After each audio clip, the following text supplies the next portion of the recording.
What's up, everybody? Are you overwhelmed by the never-ending supply of depressing bad news? Well, let's refuel our tanks with 7 recent positive stories. This is Giddy News for the week of October 15th, 2018. Chicago man makes 500th blood donation is the Giddy News headline, courtesy of Elvia Malagon of the Chicago Tribune, and a link to the source will be included in the description below. Richard Packman first donated blood after a family at his church organized a drive because their child had been diagnosed with cancer. And now 2 decades later, and after more than 1,000 hours, he has made his 500th blood donation. He sits in for nearly 2 hours because he donates platelets. The platelet donations are most commonly used for cancer patients who lose platelets if they are undergoing chemotherapy. And it takes longer than a regular blood donation, but Packman says, "I really enjoy being a platelets donor because you really know you're saving lives." And he ended with, quote, "Just remember one thing, it's better to give than to receive." Golden Retriever, who is quadruple amputee, named 2018 American Hero Dog is the Giddy News headline, courtesy of WFLA KPNX of Phoenix, and a link to the source will be included in the description below. The American Humane Society has named a 4-year-old quadruple amputee golden retriever named Chi-Chi as its 2018 American Hero Dog. Chi-Chi was abused, thrown in the trash with her legs bound, and left for dead.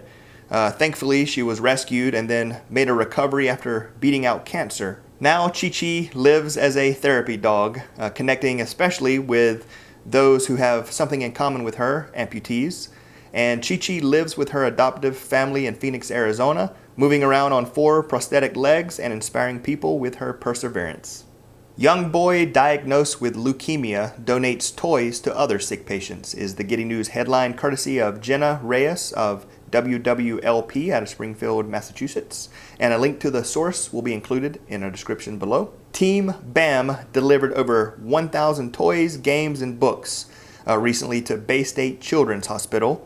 And the group was formed last year by 9-year-old Ben Manzi. Team BAM's mission is to organize fundraisers that will benefit local children who have cancer and also to support research on childhood leukemia. Ben's mom, Katie Otero, said that giving back is important to them because of how much they received from the community during their time in need. Ben's mom said that Ben wanted to make sure the other kids had help too, that they had rewards for going through hard times and that they could feel better. LA County to stop collecting old juvenile detention fees, erasing nearly $90 million of families' debt is the Giddy News headline, courtesy of Nina Agrawal of the LA Times, and a link to the source will be included in the description below. Los Angeles County supervisors voted to stop collecting fees that were once charged to families of juvenile delinquents for their incarceration, and this ends a practice decried as an ineffective means of rehabilitating young people who commit crimes. Research shows that juvenile detention fees impose financial hardships and strain on low-income families and weigh disproportionately on Black and Latino youth who are overrepresented in the criminal justice system and are often sentenced to longer terms than white youth. And research also suggests that fees may actually increase recidivism. Jeffrey Selbin, director of the Policy Advocacy Clinic at UC Berkeley School of Law, stated, "The 2 main purposes of the juvenile justice system are to rehabilitate kids and to protect public safety. And it turns out these fees undermine both."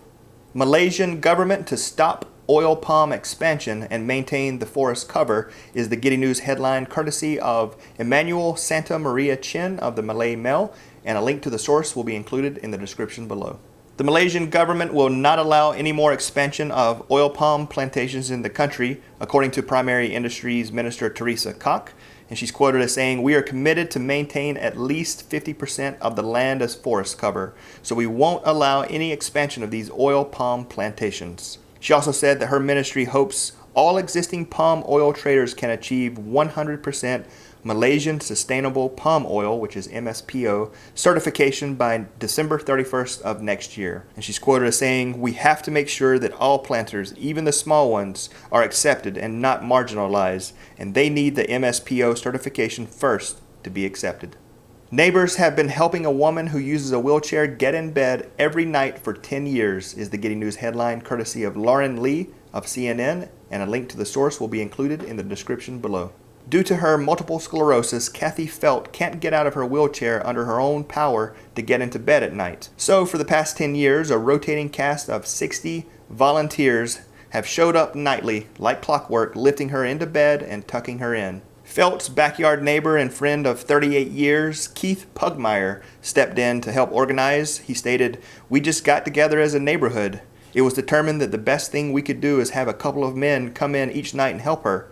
It started out with a core group of 20 to 30 people," he says. Pugmire showed them how to lift Felt into the bed and gave specific instructions about changing her wheelchair and making sure her medication and water were in reach. Pugmire eventually began using a free online management tool to coordinate his growing list of volunteers. And Felt has made a point of remembering everyone's birthday. Her wall is covered with drawings and notes from volunteers and their children. And Felt is quoted as saying, "I'm just so grateful for the friendship that I have with them. You just can't put a price on that."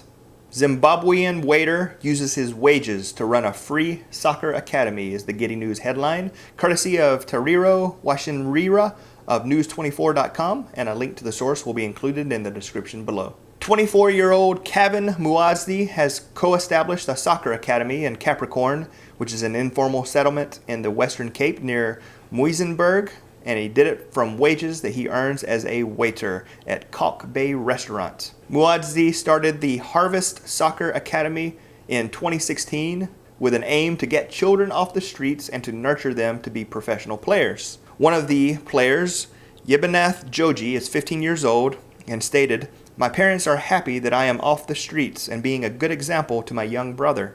I now come home early, do my homework on time, don't smoke, and am obedient to my parents." Muazdi stated, "We also want to work with other communities in the Western Cape and at a national level, mentoring, coaching, and scouting for children.